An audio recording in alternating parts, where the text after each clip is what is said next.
Mesdames et messieurs, bonjour, je vous salue. Je salue également les personnes qui écouteront l'enregistrement.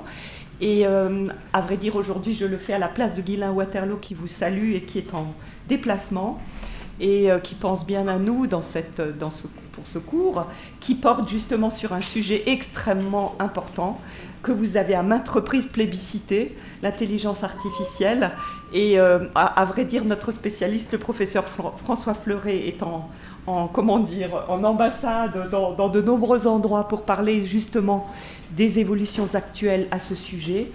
Et donc, c'est un grand privilège que nous ayons pu bénéficier de sa présence dans notre programme à ciel ouvert. Donc, peut-être avant de le présenter, je dis un mot pratique pour la séance d'aujourd'hui. Comme il devra reprendre le train, nous arrêterons la deuxième heure à 17h45 ou 17h40, puisqu'il devra attraper son train. Et donc, on ne fera pas de pause. Mais bien sûr, vous pouvez circuler librement si vous avez besoin de sortir, mais on enchaînera directement. Première partie, sa présentation. Deuxième partie, quelques questions du professeur Jean-Daniel Mackie, que je présenterai aussi, mais que vous connaissez déjà parce que vous l'avez déjà entendu dans un cours précédent. Et ensuite, vos questions ou vos points de discussion avec notre intervenant. Voilà. Donc, juste quelques mots de présentation. Le professeur François Fleuret est professeur à l'Université de Genève, à la Faculté des Sciences. Donc, je pense que c'est sciences de l'ordinateur, parce que c'est tout en anglais sur votre... C'est le département d'informatique. Département d'informatique, oui, bon, c'est évident, finalement.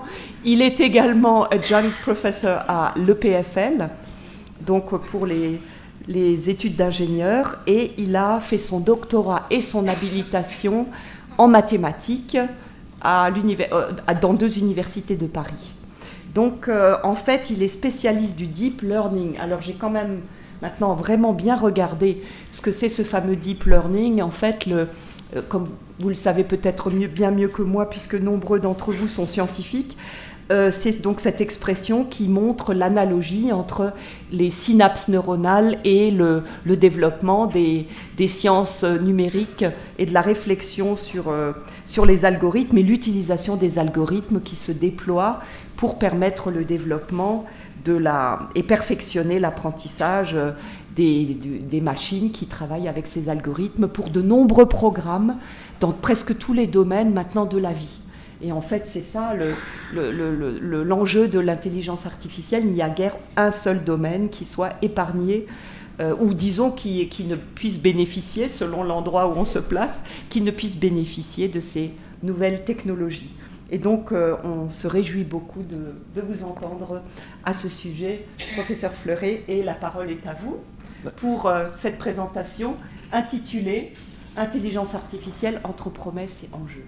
Merci beaucoup. Alors merci beaucoup pour l'invitation, merci beaucoup pour l'introduction. Donc effectivement, là j'ai un peu l'impression d'être avec mon bâton de pèlerin et d'aller de... Et là, normalement, le micro-cravate fonctionne. Il faut que je parle plus fort. Très bien. Donc je vais de présentation en présentation. Donc, hier, c'était au HUG avec des médecins. Aujourd'hui, c'est avec vous. Pour essayer de donner un peu un résumé rapide de la situation de ce qu'est l'IA, d'où elle vient, qu'est-ce qu'elle fait et les limites. Je ne sais pas si les gens peuvent poser des questions pendant le... Moi, j'aime bien que donc, n'hésitez pas s'il y a un point qui... C'est toujours pareil quand on est devant une assemblée. S'il y a un point qui n'est pas clair pour vous, il y a 20 autres personnes dans la salle pour qui ce n'est pas clair. Donc, n'hésitez pas, si vous avez une question, je prends volontiers des questions pendant la présentation. Donc, ce dont je vais parler, c'est de ce qu'on appelle l'IA moderne, donc, où il y a eu une espèce de bond en avant en 2010, en 2012, et je vais introduire ces techniques-là, essayer de vous donner une compréhension un peu intuitive de leurs limites et de ce qu'elles sont capables de faire à travers 5 aspects. Donc le premier aspect qui peut surprendre au premier abord, c'est que c'est des systèmes qui apprennent par eux-mêmes, donc qui développent des capacités que l'on ne leur a pas données a priori. C'est-à-dire l'essentiel de ce que ces techniques savent faire, elles l'ont trouvé par elles-mêmes en regardant des données d'apprentissage. Le deuxième point, c'est que ça marche vraiment, donc c'est pas que du hype, c'est pas qu'une espèce de mode qui n'est pas fondée sur quelque chose, c'est réellement des techniques qui sont extrêmement utiles et qui fonctionnent incroyablement bien.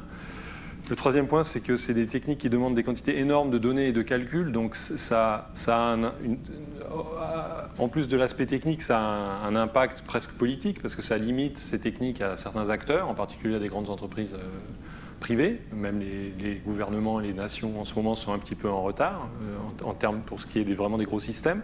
Le quatrième point, c'est que c'est des méthodes qui sont extrêmement faciles à utiliser, bien qu'elles soient complexes, et que la partie apprentissage, comme je vous montrerai, peut être complexe. Une fois que le système est entraîné, une fois qu'il existe, c'est des méthodes qui sont extrêmement faciles à déployer et à utiliser. Et finalement, un point aussi qui peut surprendre, c'est que c'est des méthodes qui ont un fonctionnement qu'on ne comprend pas complètement, enfin même qu'on ne comprend pour l'essentiel pas. C'est qu'on en obtient des systèmes qui fonctionnent, mais de la même manière que une souris fonctionne, on peut mettre des électrodes dans le cerveau d'une souris pour essayer de comprendre certains aspects pour comment elle fonctionne, mais on n'a vraiment qu'une compréhension extrêmement fragmentaire. On a une vague idée de certaines choses, mais l'ensemble n'est pas clair. Alors, le premier point, c'est que l'intelligence artificielle, que je dirais moderne, c'est ce que maintenant on englobe sous le terme intelligence artificielle, se programme elle-même. Donc, qui dans la salle sait programmer ? Ah, qui se considère ayant un background technique, c'est-à-dire en maths, physique, informatique Bon, d'accord. Oui. Donc, quand on programme un ordinateur de manière traditionnelle, donc là, ça c'est un petit bout de programme dans un langage qu'on appelle Python, qui est le grand langage à la mode en ce moment.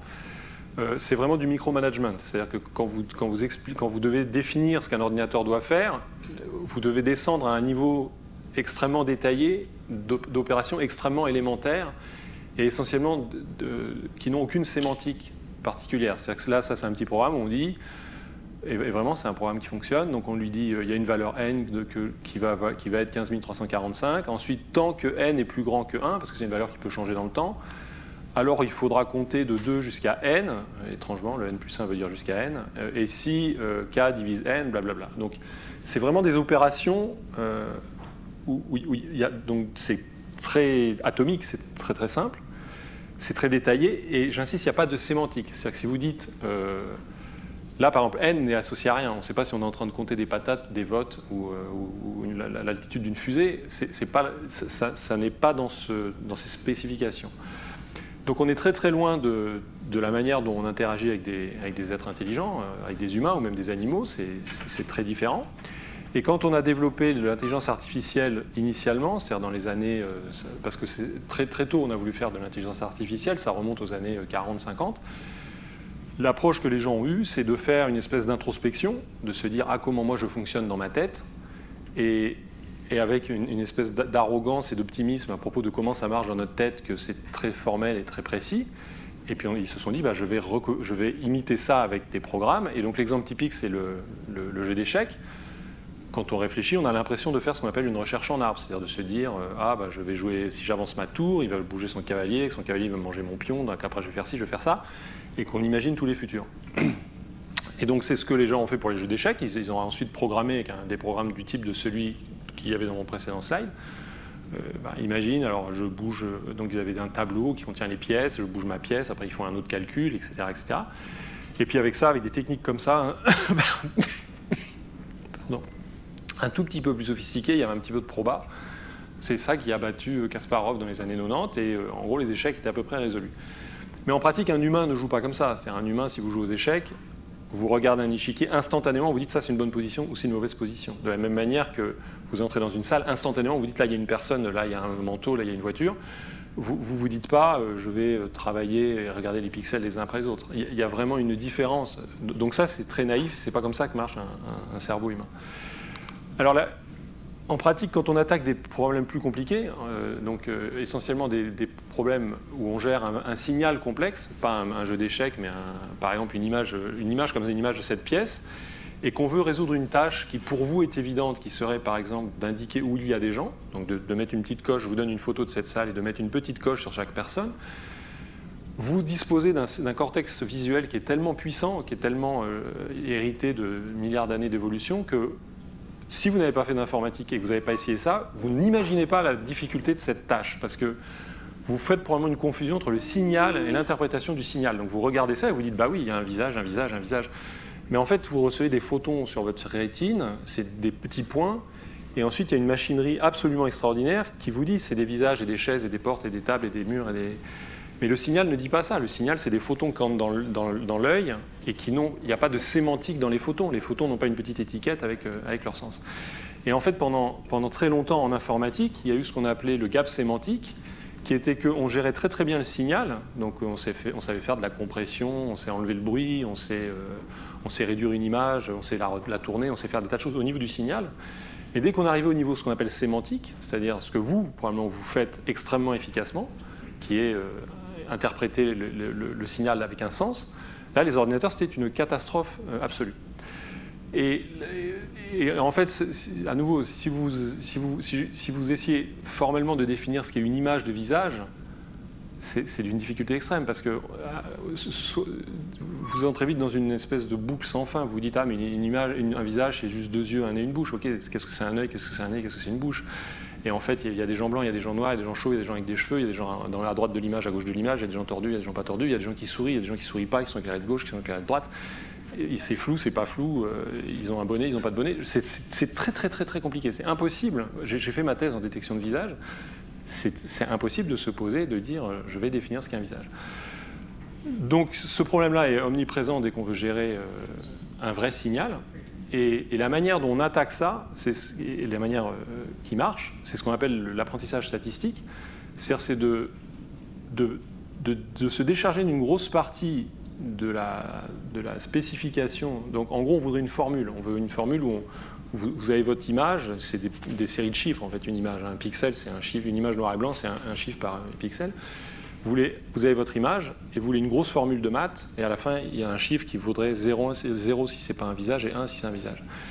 Et cette formule, on n'arrive pas à la concevoir, donc ce qu'on fait, c'est qu'on fait une autre formule, qui est plus simple, mais qui a beaucoup plus qui a l'image en entrée et plein d'autres chiffres, qui sont des paramètres. Et on fait la formule qui, elle, n'est pas très compliquée à expliquer, mais qui est telle qu'avec les bons paramètres, elle fera ce qu'on veut qu'elle fasse. Donc c'est un peu compliqué de se dire, au lieu de complètement concevoir la formule, et qui prend l'image et qui me dit visage, pas visage, on va faire une formule qui prend l'image plus d'autres trucs, qu'il va falloir décider.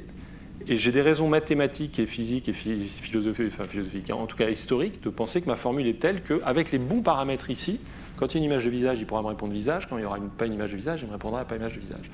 Donc ça paraît bizarre, mais on peut prendre un exemple tout simple. Imaginons que je vous dise, je veux écrire un programme. Donc là, je veux vraiment écrire un truc en Python, comme mon petit programme de tout à l'heure, tel que si j'entre l'âge d'une personne, le programme me calcule la pression systolique de cette personne, donc la pression artérielle.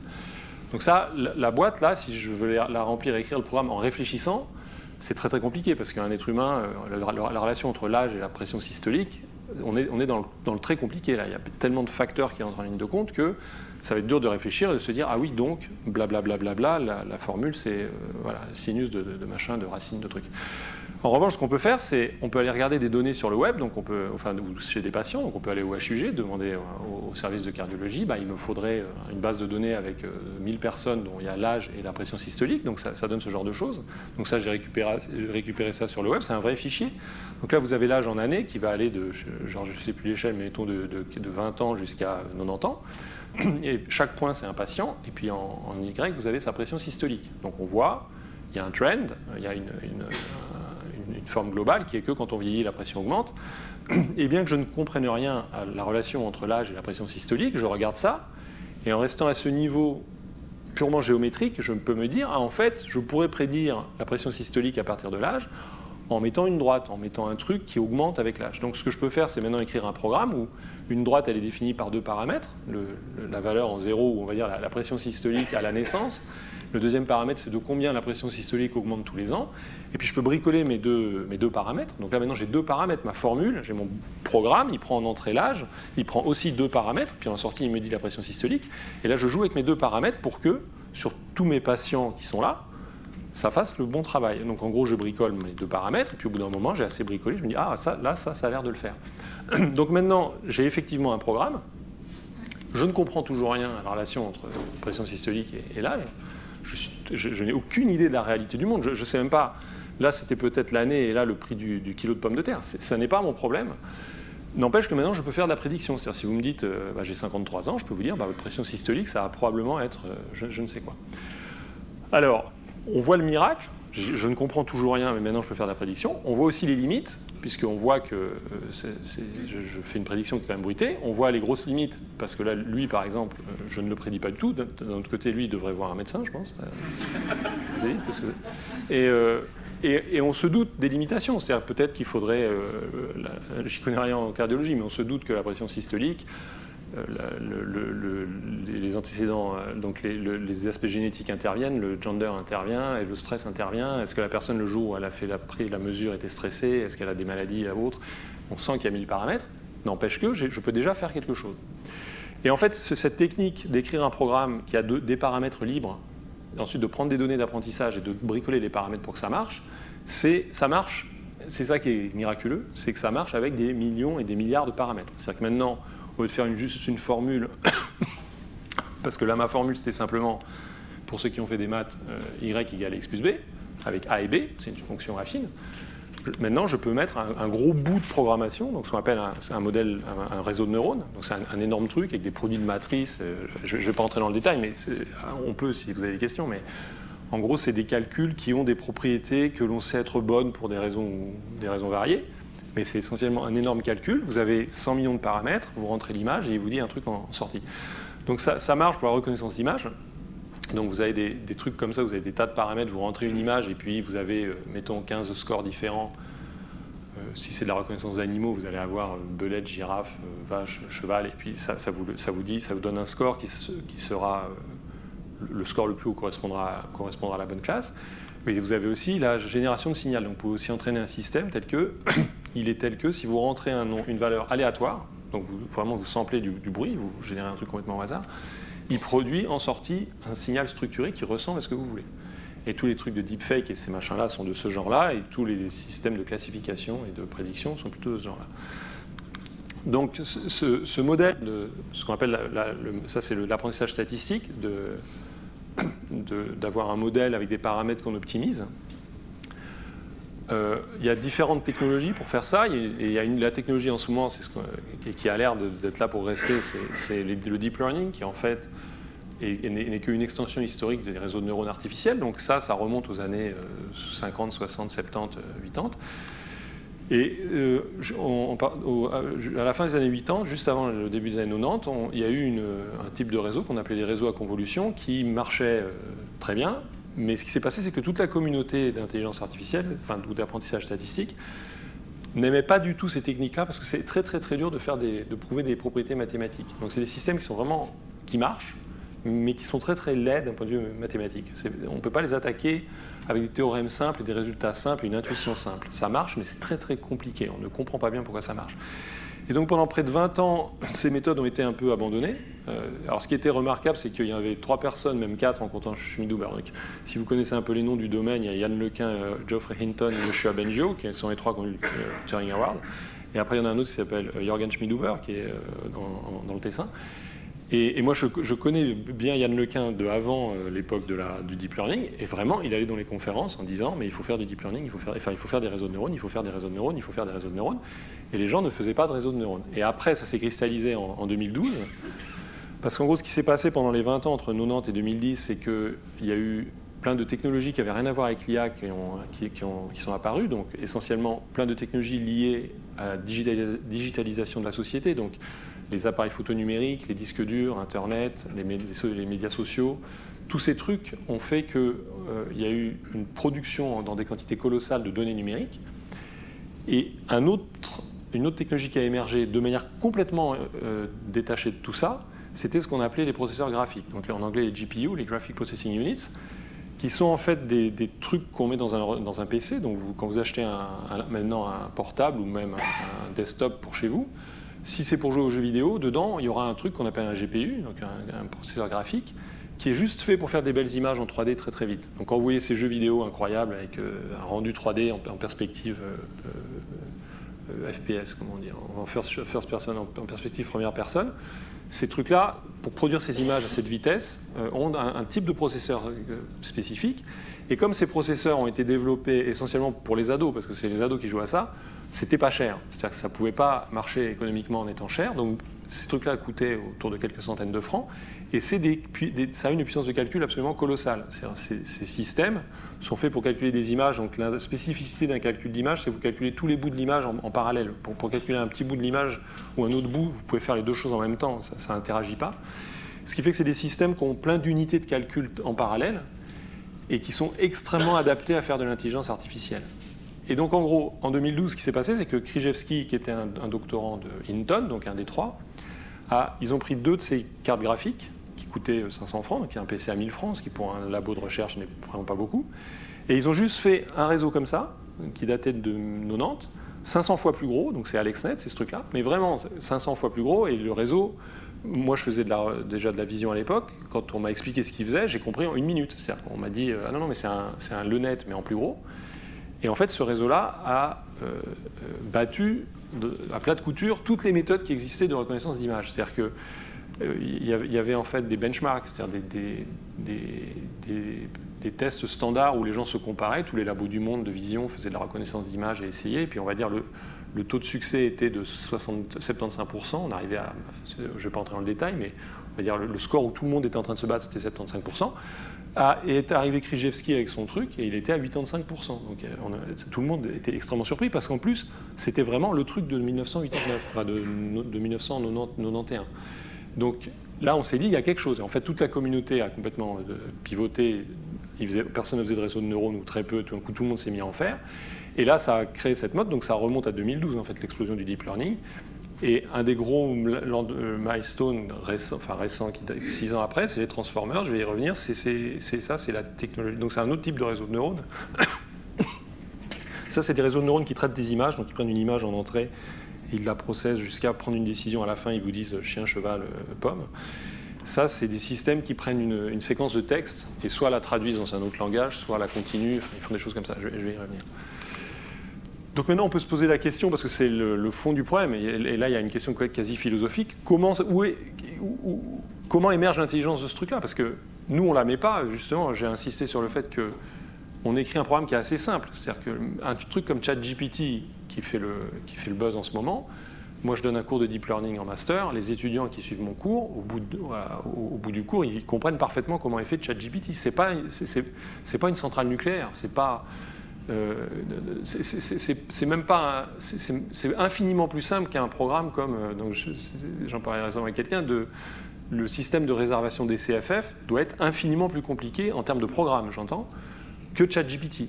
En revanche, ChatGPT est entraîné ensuite sur des données. Alors comment on fait? Comment on a ce bout de programme qui est très simple, on a des énormes quantités de données, je vais y revenir, comment on arrive à trouver les paramètres? Alors, et la méthode qu'on utilise, qui paraît extrêmement stupide, c'est qu'en gros, ce que vous pouvez faire, c'est rentrer toutes vos... Vous avez votre programme, vous avez vos paramètres, vous les choisissez au hasard. Et vraiment, j'insiste, ce n'est pas une figure speech, c'est vraiment, on les choisit au hasard. Et si vous regardez comment est fait un programme comme ça, il y a un moment où on dit générer 10 millions de valeurs au hasard.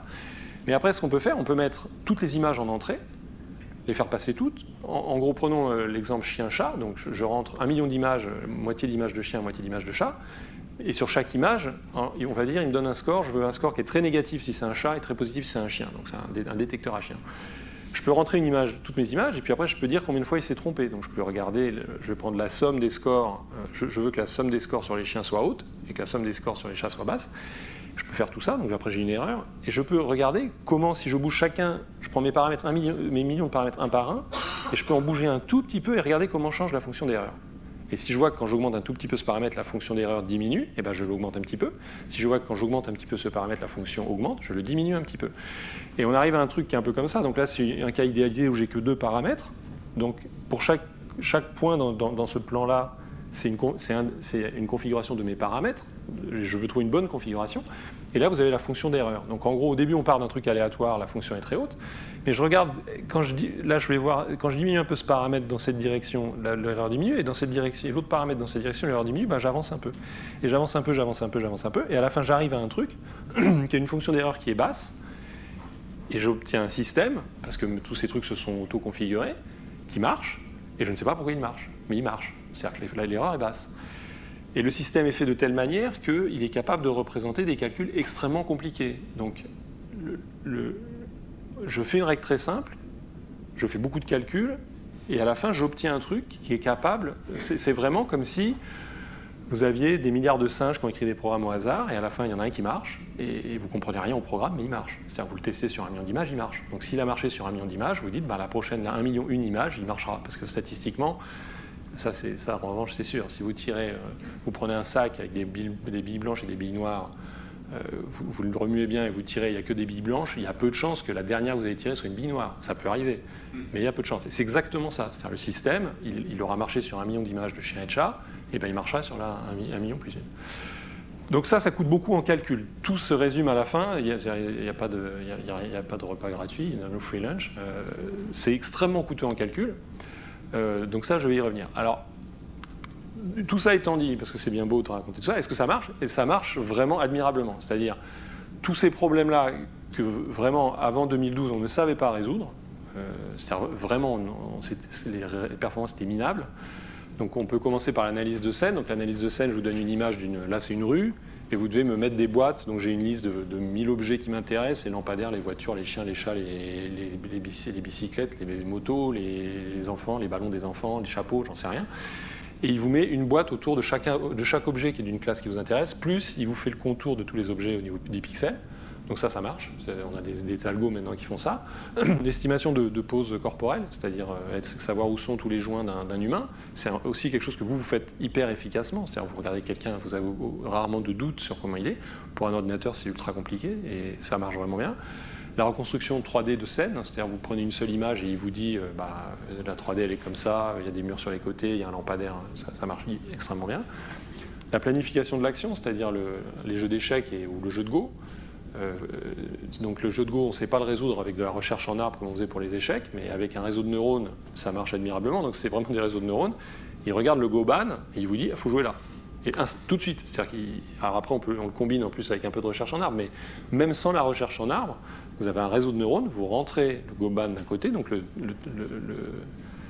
l'échiquier, le plateau de jeu du Go, et ça passe dans le réseau, et à la fin il vous dit voilà, il faut jouer là. Et on ne sait pas comment il fait ça. La description d'image, vous lui donnez une image, il vous donne un texte, et la compréhension de texte. Donc ça c'était des résultats de 2015-2016, mais maintenant avec ChatGPT, c'est encore bien mieux. Ça, c'est des images générées. Qui dans la salle a déjà joué avec ChatGPT? Ok. Et qui a joué avec Stable Diffusion ou Midjourney, les trucs de production d'image? Alors tous les autres, vous devriez vraiment essayer. C'est-à-dire que non, que vous aimiez. Donc là, il faut vraiment, c'est important. C'est-à-dire que je ne fais pas de la propagande. Est-ce que c'est bien, est-ce que c'est pas bien? Je pense que c'est vraiment une question très compliquée.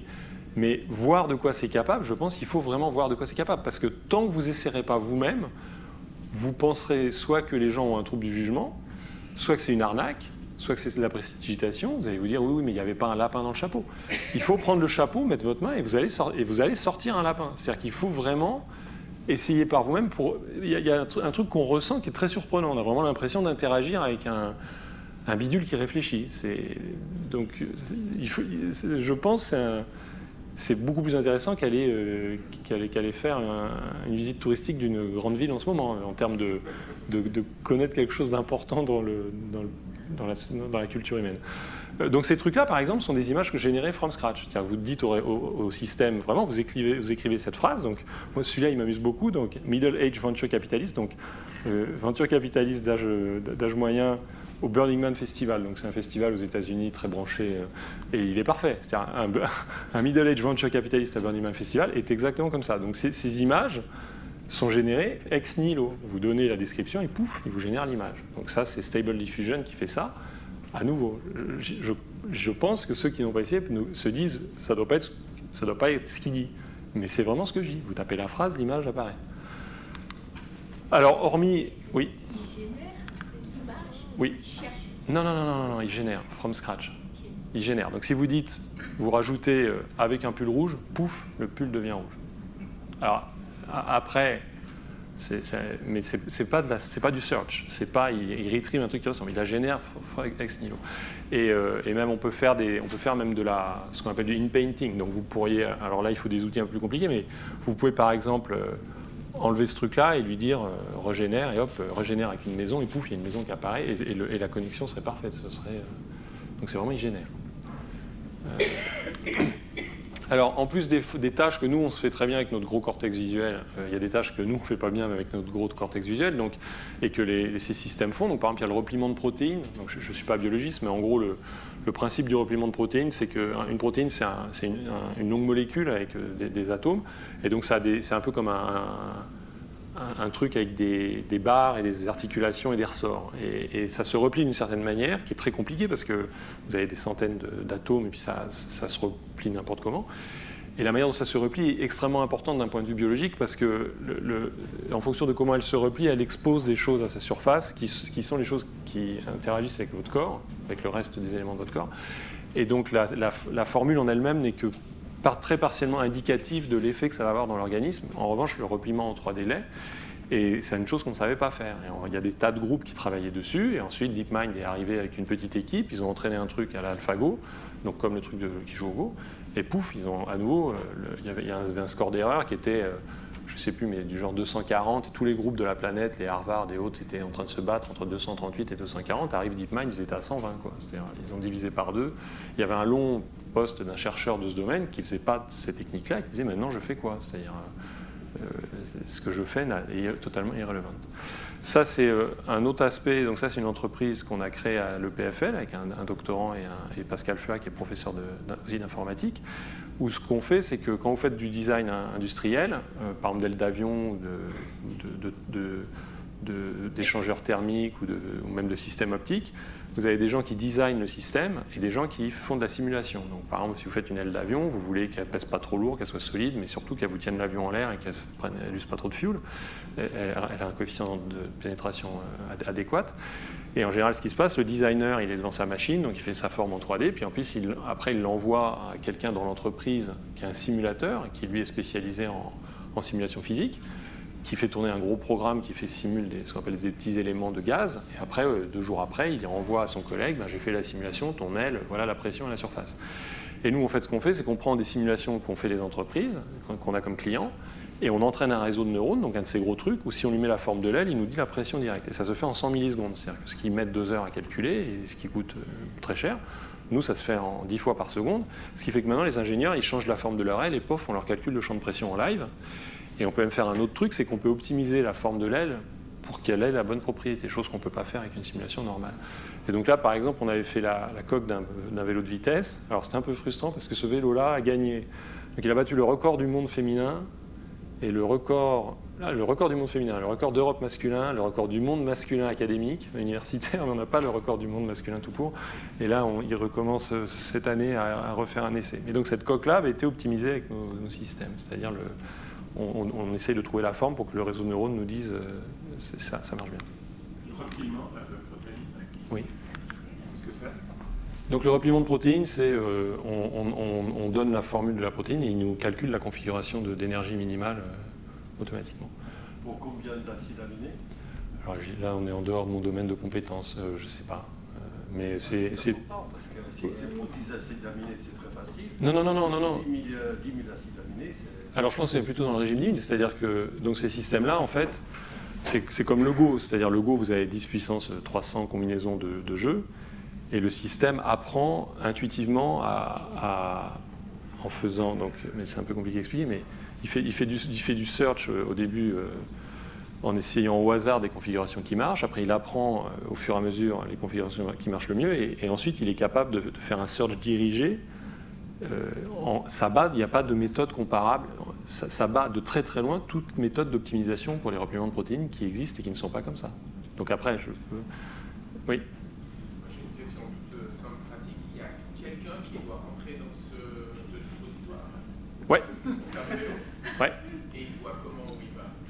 Je ne suis pas expert, mais je pense que soit il y a une caméra, il y a un écran, soit il y a un tout petit truc. Mais c'est une bonne question, parce que quand on optimise... Alors ça, c'est une très bonne question. Parce que là, quand on optimise la forme, on doit dire en plus, il faut que ça ait un bon coefficient de pénétration dans l'air, mais il faut qu'on puisse mettre un pilote. Et nos trucs permettent justement de le faire, parce que nous, notre réseau, il prend en entrée le mesh, donc vraiment une description comme une grille de la forme, Et après, il l'optimise pour que le réseau de neurones soit content. Et on peut lui dire, il y a une forme à l'intérieur, tu n'as pas le droit de pénétrer cette forme-là. Et parce qu'il y a des systèmes concurrents où ils ont quelques degrés de liberté, donc ils paramètrent le truc avec 4 paramètres, mais ils ont beaucoup de mal. Nous, notre truc peut vraiment épouser la forme du pilote. Là, c'est bien, je peux faire mon petit speech de vendeur. Là. Donc là, on a vraiment un avantage par rapport à la concurrence. Je reviens sur les protéines. Mais sur quoi est-ce que ça a été entraîné? Alors, à nouveau, là, je sens qu'il y a un groupe de biologistes là. Donc, je ne suis pas biologiste, mais autant que je sache, on sait calculer la qualité d'un repliement, on sait calculer, j'imagine, c'est l'énergie, pas l'énergie potentielle, mais l'énergie de la configuration. Donc, autant que je comprenne, si je vous donne une manière de la replier, vous êtes capable de me dire si c'est bien ou pas. On a du mal à savoir laquelle, on a du mal à trouver la bonne, mais si je vous donne un truc, vous êtes capable de me dire qu'elle est bonne. Et donc c'est comme le Go. Le Go, c'est très dur de savoir quoi jouer, mais quand on sait, c'est facile de dire est-ce que ça c'était un bon coup? Oui, c'était un bon coup, tu as gagné. C'est-à-dire que c'est très dur de trouver le cheminement pour gagner, mais si je vous donne un cheminement et je vous dis est-ce qu'il est bon, vous êtes capable facilement de me dire que c'est bon. Et là, c'est exactement pareil, c'est-à-dire que le système va essayer des repliements quasi au hasard, il va voir lesquels diminuent l'énergie le plus, ensuite on entraîne le réseau pour qu'il développe cette espèce d'intuition de quelles sont les directions et les repliements qui marchent bien, et petit à petit, il concentre de plus en plus sur les bonnes configurations. Mais en gros, c'est uniquement, il y a une espèce d'énorme arbre avec tous les repliements possibles individuellement de chaque degré de liberté, et tout en bas, on a la configuration complètement repliée. On est capable de calculer l'énergie. Et le système, je ne vais pas rentrer dans le détail, mais il y a un truc qui s'appelle Monte Carlo Tree Search, où c'est un search dans un arbre de manière stochastique. Et en gros, il arrive à la fin, il concentre sur les trucs qui marchent le mieux, quoi. Pour le Go, c'est pareil. Le Go, c'est totalement intractable. Alors, le prix à payer, c'est le coût computationnel et les données. Donc, juste, à nouveau, je ne vais pas entrer dans le détail, mais juste pour donner une vague idée de l'étendue de la situation, c'est que si vous prenez par exemple les belles images générées du Venture Capitalist à Burning Man Festival, donc ce programme-là a été entraîné avec 5 milliards de paires d'images et de textes. Donc, une entreprise a parcouru le web, a récupéré des images. Donc, il y a tout un aspect propriété intellectuelle, copyright et autres que je ne vais même pas aborder parce qu'il y a plein de gens très fâchés en ce moment. Ils ont récupéré 5 milliards de paires images-textes. Donc, par exemple, vous prenez une page web, on arrive à identifier, il y a une photo, il y a écrit dessous un jaguar dans la savane. Bon, bah, vous stockez ça c'est un jaguar dans la savane.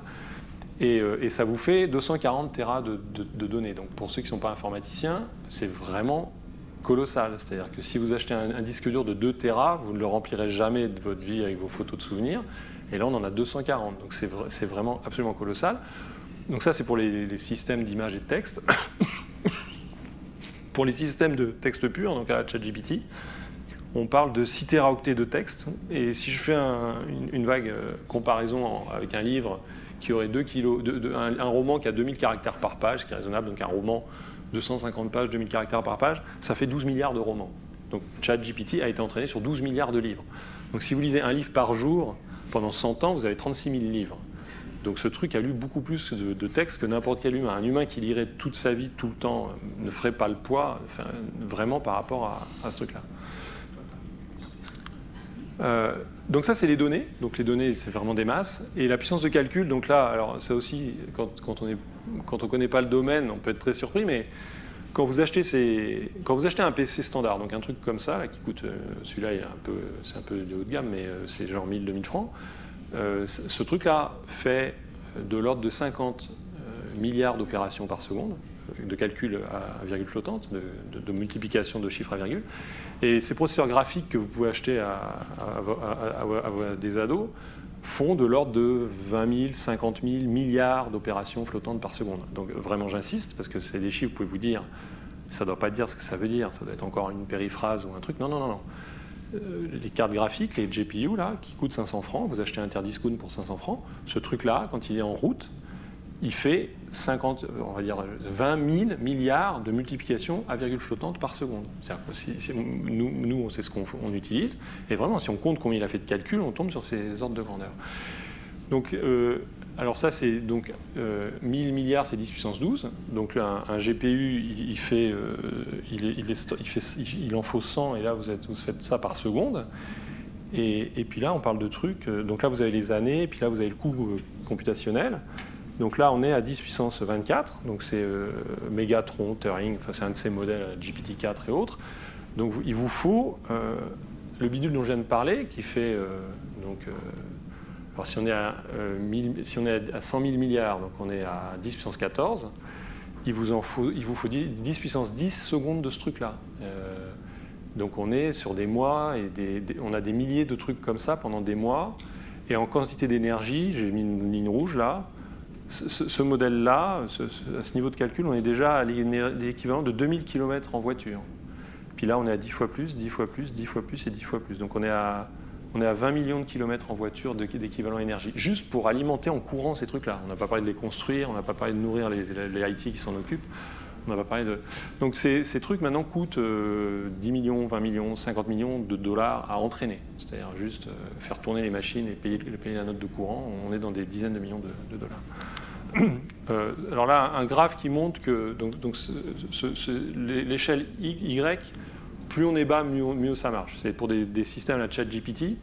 Et vraiment, c'est une fonction d'erreur. Donc je vais y revenir. C'est en gros, il essaye de prédire le mot d'après. Bref. Et vraiment, plus c'est bas, plus quand on interagit avec, ça marche mieux. C'est pas qu'un truc de... C'est pas qu'un score complètement détaché de la réalité. Ça reflète vraiment que le système est plus intelligent. Chaque ligne là correspond à un modèle, donc à un réseau de neurones de plus en plus grand. Plus la couleur est claire, plus le modèle est gros. Et là, vous avez la puissance de calcul. Donc dans une unité qui n'a aucun sens, donc pétaflop par seconde par dé, donc ça veut dire genre 1 millier de GPU pendant un mois ou un truc dans le genre. Et on voit que plus il y a de calcul, plus l'erreur descend en fait. Donc, et on n'a pas atteint le plateau. Donc là, on est encore, au moment où je parle, dans une situation où on met plus de GPU, plus de calcul, et si on faisait un modèle à 1 milliard d'électricité au lieu de 10 millions, il serait vraisemblablement beaucoup mieux que ChatGPT.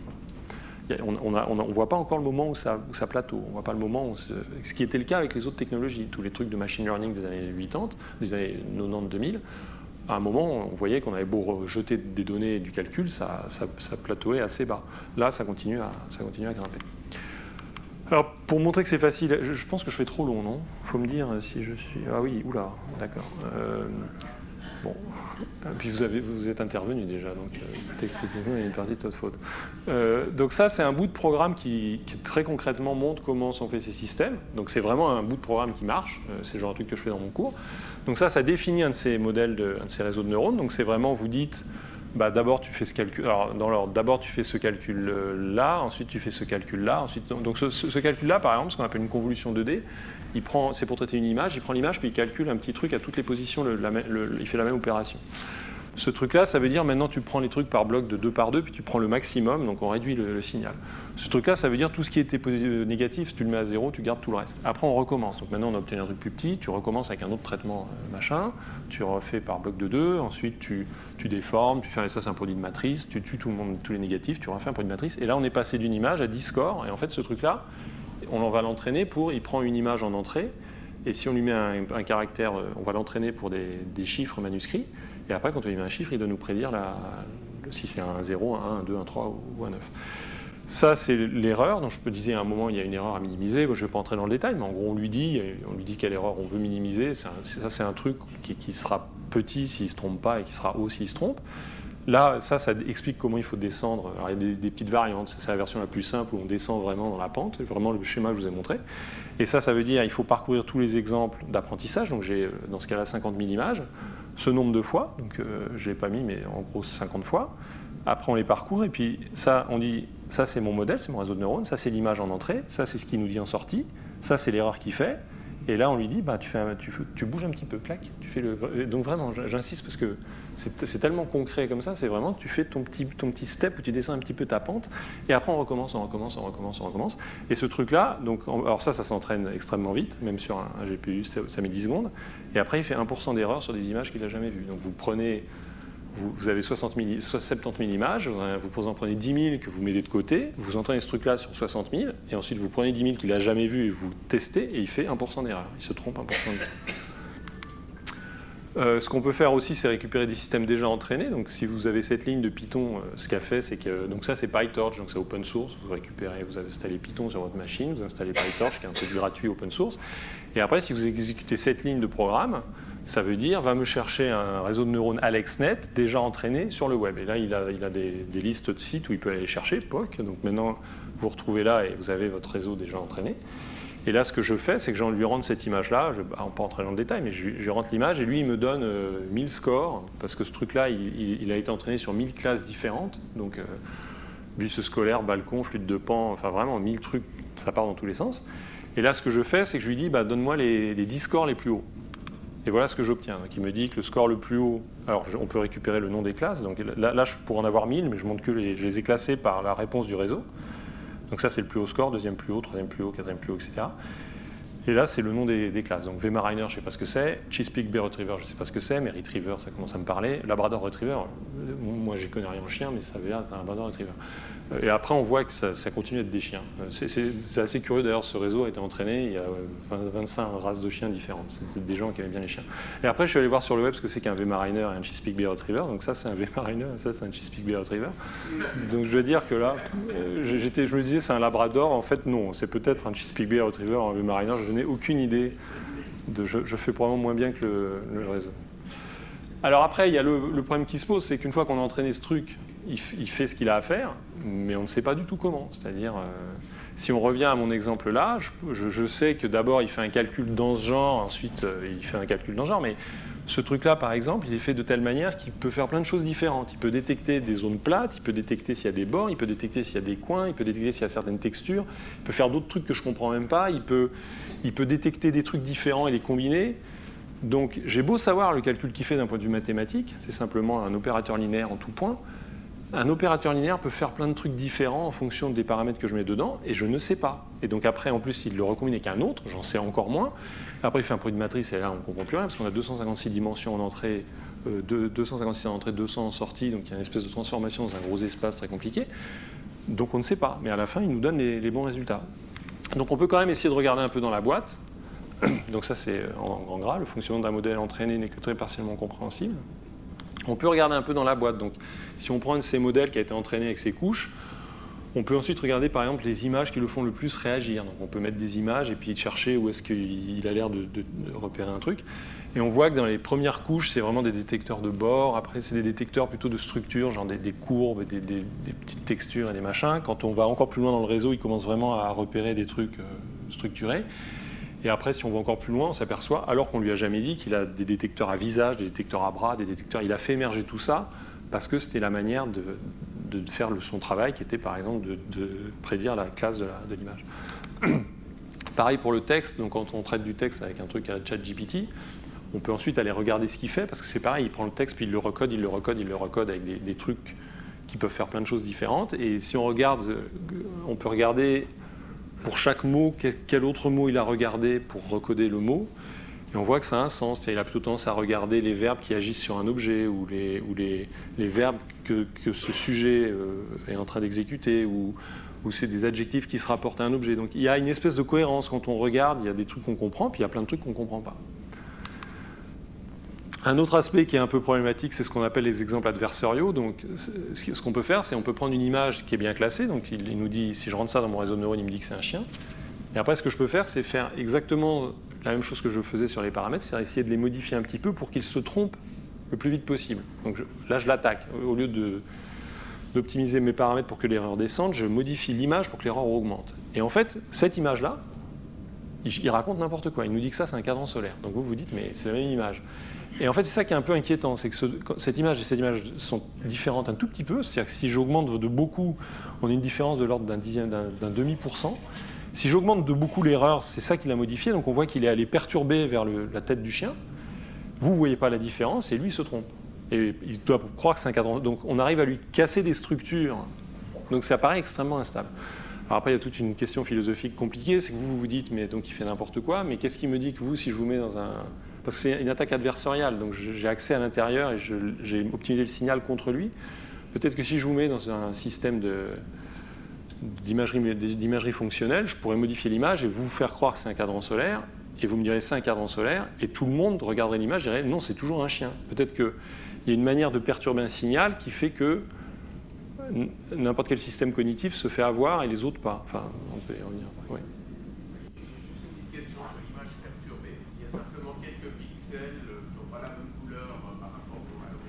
Non, Non, parce que c'est pas qu'il y a même pas. Là, on le voit même pas. C'est pas qu'il en a des noirs sont transformés en blancs. C'est vraiment, il a un peu baissé le niveau de gris. Il a un peu.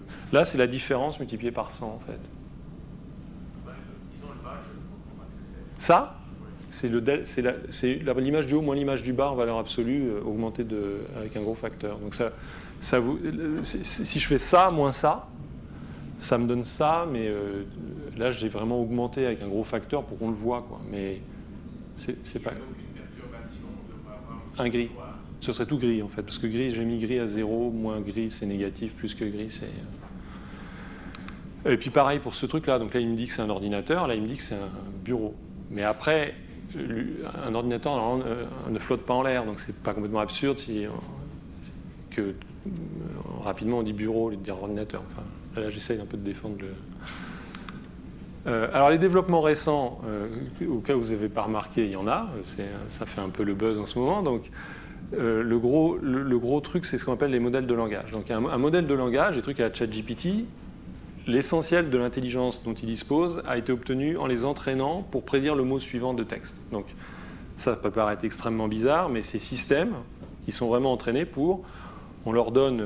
on prend des tonnes et des tonnes et des tonnes de texte, donc on prend 200 fois Wikipédia, mais 12 milliards de romans de tout à l'heure, et on entraîne le système pour que si on lui donne, mettons, 1000 mots, il peut nous dire le mot qui suit. C'est-à-dire que c'est vraiment, on rentre 1000 mots dans le c'est vraiment aussi bête que ça. Je pourrais vous montrer du code, mais vraiment vous rentrez vos 1000 mots, et à la fin, lui, il doit vous dire, il va vous donner en sortie une probabilité sur chaque mot du dictionnaire, de manière à ce que le mot correct ait une bonne probabilité.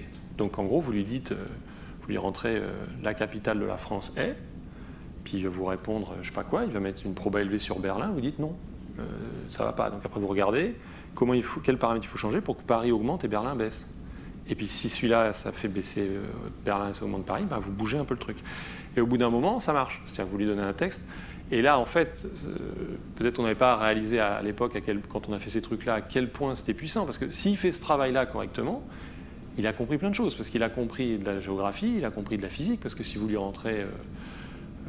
si je chauffe de la cire, elle, et puis vous répondez elle fond, donc il a compris que la cire fond à haute température, il a de la géographie, il a de l'histoire, il a de la grammaire, il a de la syntaxe, il a de la compréhension de l'esprit, un peu de psychologie, c'est-à-dire que si vous lui dites le petit chat de Ginette avait disparu, elle était très, il vous dit triste, il a compris un truc. Donc le fait d'entraîner ces systèmes sur des énormes quantités de texte fait qu'ils comprennent plein de choses, plein de choses. Et après, ce qu'on a rajouté, donc ça c'était un article de GPT-2, donc 2019, c'est le prédécesseur de GPT-3 qui est le prédécesseur de ChatGPT. Et en fait, après, ce que vous pouvez faire, vous pouvez écrire ce qu'on appelle un prompt. Donc ça, c'est un humain qui l'a écrit, donc dans une découverte très surprenante, des scientifiques découvrir un troupeau de licornes qui vivait dans un endroit inexploré des Andes. Et encore plus surprenant, ils s'apercevèrent qu'elle parlait parfaitement anglais. Vous tapez ça, ouais, un petit peu US-centric quand même, mais vous tapez ça, et après vous dites, bah, maintenant on continue. Et il vous écrit ce truc-là, parce que donc il est obligé d'écrire de la syntaxe et de la grammaire correcte, sinon il se trompe, sinon on lui aurait dit de changer les paramètres. Mais comme ça a été primé, il faut continuer avec le même style. Quand vous avez un texte, et je vous dis de continuer à écrire, si on est en train de parler de la Seconde Guerre mondiale et de Winston Churchill, on ne va pas tout d'un coup se mettre à parler de la recette des riz de veau au madère. Donc, il y a une logique. Donc là, il se met à continuer. Il voit qu'on parlait de licorne, il continue à parler de licorne. Il voit qu'on parlait de chercheurs, on continue à parler de chercheurs. Et tout fait du sens. Donc quand on a vu ça, moi quand j'ai vu ça, je me suis dit, oula, ça c'est très très très surprenant. Enfin, tout le monde était un peu perturbé. Et après, ce qu'on a rajouté, c'est que donc, les limites de ce truc-là. Donc ça, c'est un modèle entraîner un petit modèle, c'est pas un GPT, et ça c'est pour montrer les limites du truc. C'est pour montrer les limites du truc. Donc ce système ne fait que reproduire la statistique des textes sur lesquels il a été entraîné. Il n'a pas de jugement, son rôle c'est pas de corriger la culture humaine. Donc là, les textes probablement datent un peu. Donc moi j'ai tapé des trucs en gras et j'ai laissé finir la phrase, et ça vous montre le problème. Donc si je tape le mieux pour la carrière d'un homme est, et il continue en me mettant d'être très compétent dans son domaine professionnel, le mieux pour la carrière d'une femme est d'être une bonne femme à la maison. Voilà. À propos du global warming, j'ai un peu poussé à la faute, hein, j'ai vraiment fait les trucs, j'ai tendu des perches. Donc à propos du global warming, il est très bien connu que la Terre a un climat qui change depuis très longtemps, depuis des milliers d'années, super. Après le vaccin, alors le vaccin j'étais content jusqu'à la virgule, donc tout le monde sait que les vaccins sont, et ensuite il m'écrit safe, donc sans danger effectif, virgule, et après il repart dans son complotisme, mais le public n'est pas au courant des effets à long terme. Et après, Switzerland, alors à l'origine c'était un exposé pour des parlementaires suisses, donc je voulais illustrer un peu et Switzerland, la Suisse a une grande histoire d'être un lieu d'accueil pour les riches et les puissants. Donc en gros, ça c'est juste pour vous dire. Il n'est pas idiot de dire ça si son boulot c'est de répéter ce qu'il a lu dans des textes. Si vous lisez de la littérature depuis le début du siècle et que je vous dis non, votre travail c'est pas de commencer à juger et à avoir des opinions, vous devez imiter le texte. Vous allez me sortir des trucs comme ça. Donc on voit la limite, il fait très bien le travail qu'il est censé faire, mais il ne faut pas se tromper sur le travail qu'il est censé faire. Donc après ce qui s'est passé, c'est qu'on a réalisé qu'avec ces trucs stupides, on pouvait les utiliser pour résoudre des tâches. Ils ont beau être idiots. Donc là, par exemple, ce que je fais, alors j'ai inversé. Là, maintenant, moi, j'écris ce qui n'est pas en gras. J'aurais dû mieux faire mon slide. Mais ce qui n'est pas en gras, c'est ce que j'ai écrit. Et lui, il me dit ce qui est en gras. Donc je lui dis, là, maintenant, j'ai ce truc qui est déjà entraîné sur des tonnes de textes. Et je veux lui faire résoudre une tâche sans lui faire d'apprentissage. Je veux résoudre une tâche où il est capable de me dire si une phrase est positive ou négative. Qui est une tâche extrêmement, extrêmement compliquée. C'est-à-dire quand vous voulez, c'est un truc qui est important pour plein de business, Amazon, tous les autres, Uber et autres, Airbnb. Ils veulent, quand vous avez un petit texte qui est écrit, être capable d'estimer automatiquement si la personne est contente ou pas. Et généralement, les gens font des blagues, sont cyniques, font des doubles négations, font de l'humour. Et donc, c'est très compliqué de repérer si un truc est positif ou négatif. Et donc là, c'est pour montrer la puissance des modèles de langage, parce que je vais lui faire résoudre cette tâche-là sans le réentraîner. Je lui mets juste... Donc, j'ai mon réseau qui est entraîné, qui est capable de continuer du texte. Moi, j'écris le texte au-dessus, donc je lui dis input, : j'aime les pommes, output, positif. Input, la musique est ma passion, output, c'est positif. Input, mon métier m'ennuie, output, c'est négatif. Input, les pizzas surgelées sont formidables, output. Et là, je me suis arrêté là, j'ai dit, maintenant continue. Et lui, statistiquement, il a vu cette structure input, output, positif, négatif, input, output, statistique, positif, négatif. Il a repéré que positif colle avec des textes qu'il a dû voir où ça collait avec des trucs d'un certain type. Et donc, il me dit positif. Et alors, celui-là encore, on peut se dire, OK, il a juste vu awesome, il voit awesome, c'est fantastique, il dit que c'est positif. Mais le suivant, donc c'est exactement la même chose, mais je lui dis, les pizzas surgelées ont un goût de carton, et il me dit, c'est négatif. Je veux dire, on est loin parce que c'est compliqué de savoir, le carton, c'est pas bon, OK, vous le savez, mais on parle d'un programme, là. Comment il n'a jamais goûté de carton de sa vie, ça n'a pas de sens. Donc, ça veut dire qu'il a quand même trouvé dans sa pile de statistiques, de ces centaines de Wikipédia qu'il a vues, que carton n'a rien à faire avec de la nourriture et que là, je suis en train de faire une espèce d'humour bizarre et que je ne suis pas content. Je vais me plaindre, je vais poster sur Uber Eats que je ne suis pas content. Et là, pareil, je lui demande de classer si des statements, si des affirmations sont de nature physique ou mathématique. Alors, c'est peut-être moins impressionnant parce que voilà, tous les carrés sont des rectangles mathématiques et puis la gravité proportionnelle à la masse. J'aurais peut-être dû inverser. Celui-là est plus impressionnant que celui-là parce que là, on voit que si ça parle de masse et de trucs, c'est de la physique. Si ça parle plutôt de forme géométrique, c'est des maths.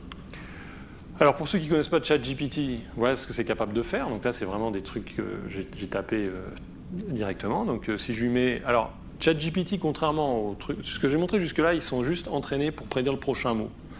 ChatGPT, ils ont rajouté une couche supplémentaire parce que si vous faites ça, le problème c'est que des fois, il ne répond pas à vos questions. Donc si vous lui dites quelle est la capitale de la France, point d'interrogation, quelle est la continuation de cette phrase? Est-ce que c'est et quelle est la capitale de l'Allemagne? Et quelle est la capitale du Japon? Et quelle est la capitale? Où est-ce que c'est la capitale de la France et Paris? Ou est-ce que la réponse c'est une espèce de blague? Comment il doit continuer? Donc c'est pas clair.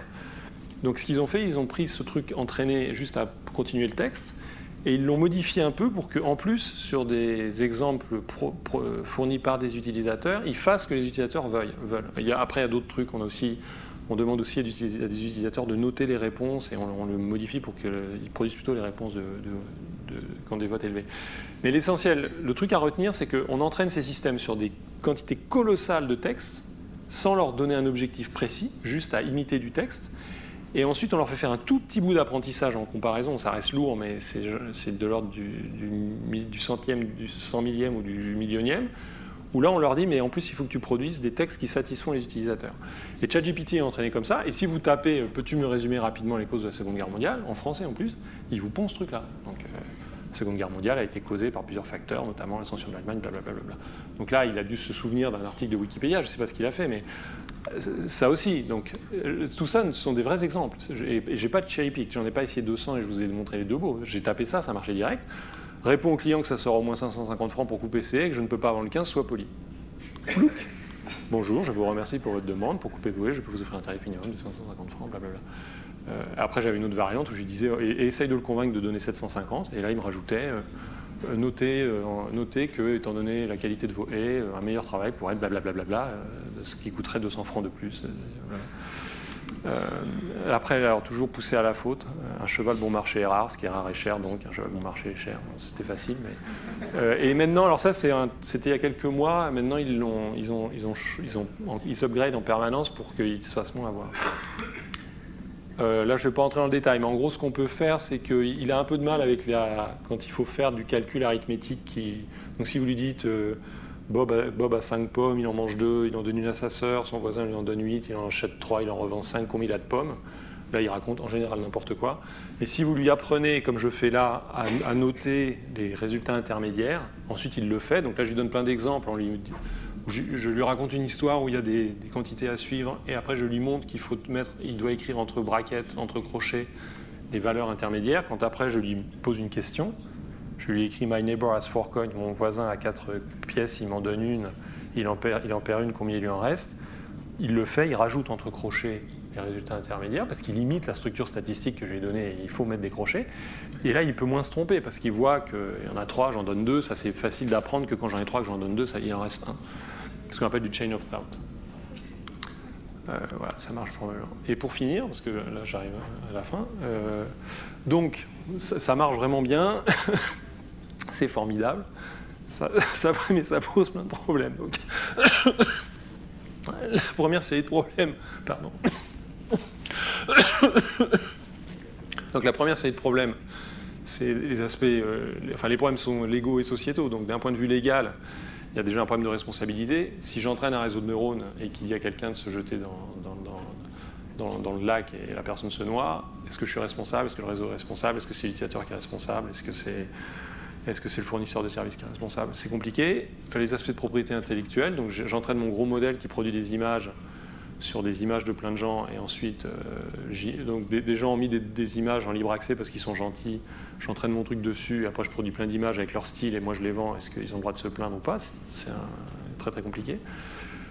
Après on a un problème dans une espèce de révolution industrielle qui arrive, comme le moteur à vapeur a décimé plein de corps de métiers. Là ça va être pareil pour tout ce qui est les métiers qui ne font que traiter de l'information. Donc il y a plein de métiers où les gens reçoivent des mails, réfléchissent et régénèrent des mails.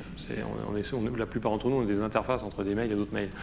Il y a plein de tâches qui sont faciles, qui sont en dessous de nos capacités intellectuelles. On fait plein de trucs qui sont assez systématiques, uniquement parce que jusque-là, ce n'était pas automatisable. Et ça automatise. Tout ce qui est résumé, vérifier la cohérence, aller chercher des références et autres, ça le fait, ou traduire, ça le fait hyper bien. Trouver des fautes de grammaire et de syntaxe, ça le fait très très bien. On se dirige tout droit vers une dégradation encore pire de la confiance dans les médias, parce que maintenant vous avez des images qui débarquent de nulle part, et on est vraiment dans une période post-croyance confiance dans les données numériques. C'est-à-dire une image numérique, aujourd'hui, ne vous dit absolument rien. C'est-à-dire que c'est une image de Trump en train de poignarder quelqu'un dans une rue. Vous avez aucune idée de la réalité de ce truc-là. Vraiment, ça ne vous fournit aucune information.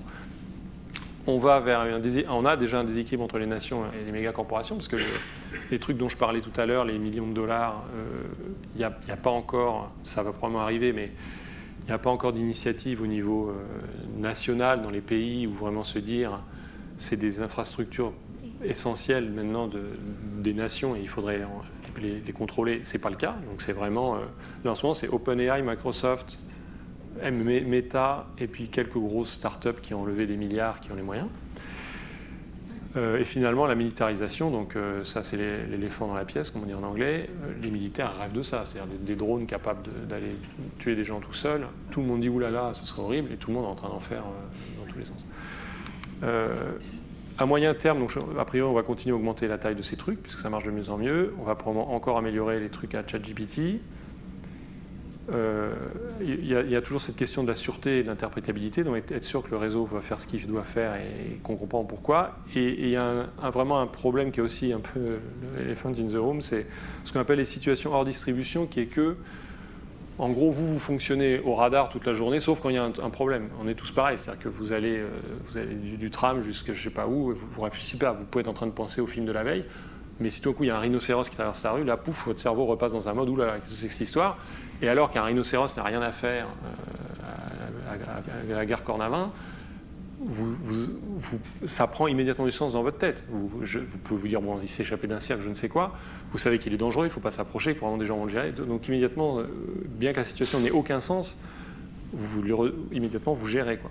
Un réseau de neurones, ça se passerait assez mal. Parce que, donc il y a des exemples de quelqu'un où il appelait sa Tesla, qui a une conduite automatique, sur un aéroport. Et la Tesla, donc le système automatique a été entraîné sur des millions d'heures de conduite, mais là, pas de chance, il y avait un jet très cher de quelqu'un de très riche, probablement le propriétaire de la Tesla, et la Tesla est rentrée dans l'avion, parce que ça n'arrive pas d'avoir un jet devant soi et de passer. Donc la Tesla, le système a dû complètement partir dans tous les sens, à se dire, ah ben c'est un pont qui est très haut, je ne sais pas ce qu'elle a cru. Donc il a cassé sa Tesla et son avion. Donc, après, ça se trouve, c'était pas la personne en question. Donc, je ne sais pas si l'histoire est morale ou pas. Voilà, c'était tout ce que j'avais à dire.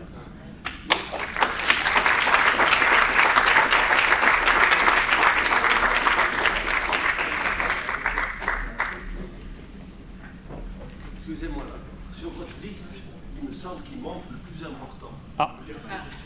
C'est l'éducation. Et la gestion de l'éducation pour les enfants qui se lancent dans le système. Et je suis étonné que on fait un tas de choses, mais on est ici dans un niveau universitaire.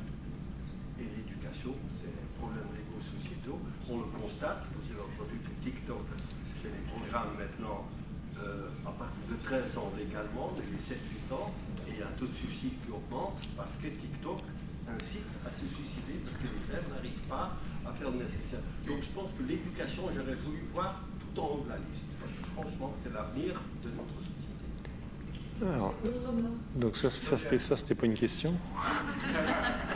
Alors on va juste rassembler, disons que normalement mais on peut rassembler quelques questions, je ne sais pas, vous voulez y répondre directement. Alors moi je fais ce que vous voulez. Ça va dans le droit fil de cette liste.